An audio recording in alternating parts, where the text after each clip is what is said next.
Hello, boys and girls. This is Aunt Fernita. Today's story is called Promised Babies. The memory verse is from Luke chapter 1, verse 49. It says, "The Mighty One has done great things for me. Holy is His name." The message is, God's gifts of love fill me with hope and love. Has your mom or dad promised you something special? Something that you have wanted for a long time? How did you feel when it happened? That might have been how Zechariah felt when God sent Gabriel to give him a promise. Zechariah, a priest, was serving in the temple. The priest took turns, and it was his week to serve. Every day that week he was to enter the holy place. There he would burn incense and lift up the prayers of the people to God. One day he entered the holy place as usual, but this was not to be a usual day. A strange and wonderful thing happened. Zechariah was standing before the golden altar.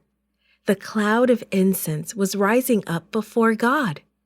Suddenly, an angel appeared on the right side of the altar. Zechariah was startled and filled with fear.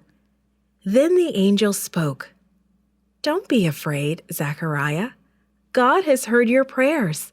Your wife will have a baby boy. You are to name him John. The Holy Spirit will be with him.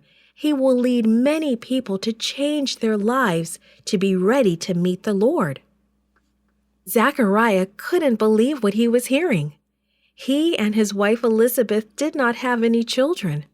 For many years they had prayed for a child, but they were too old now. People of their age did not have children. "How do I know what you say is true?" he asked. "My wife and I are old, too old to have a baby." The angel replied, "I am Gabriel. I stand in the presence of God. God sent me with this special message for you. Because you did not believe, you will not speak until your son is born. That will be the sign that what I have said is true." Then the angel disappeared. People in the temple courtyard were wondering what had happened to Zechariah. When he left the holy place, he tried to tell the people what he had seen. But just as the angel had said, he could not speak. He could only write and to try and use sign language.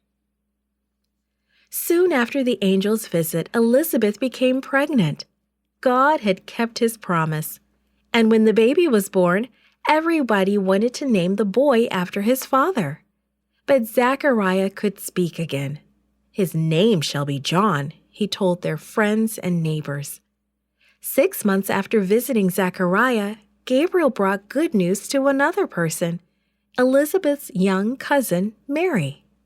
"Rejoice, God is with you," Gabriel said to the young woman. Mary was startled. She wondered about this stranger.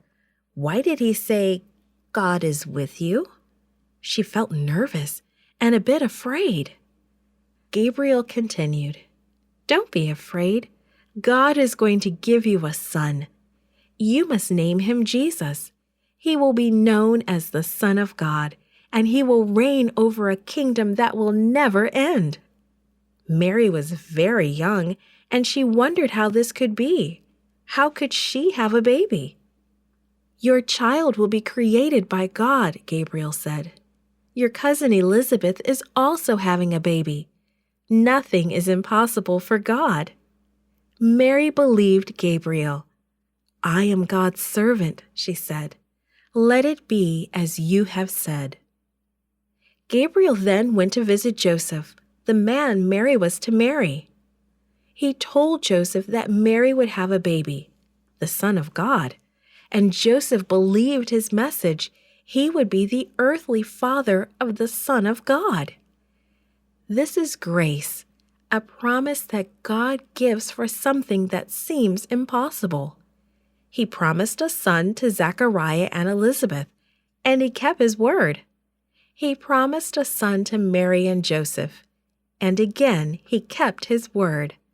God has promised to send Jesus to us again that we might live with him forever. God keeps his promises, and Jesus will come again. This podcast is read by Franita Buddy for Gracelink.net. Created and produced by Falvo Fowler. Post-produced by Faith Toe at Studio El Piso. The theme music is by Clayton Kinney. Animation and artwork by Giogo Godoy. The audio engineer was Karel Holness. For more information, please visit Gracelink.net.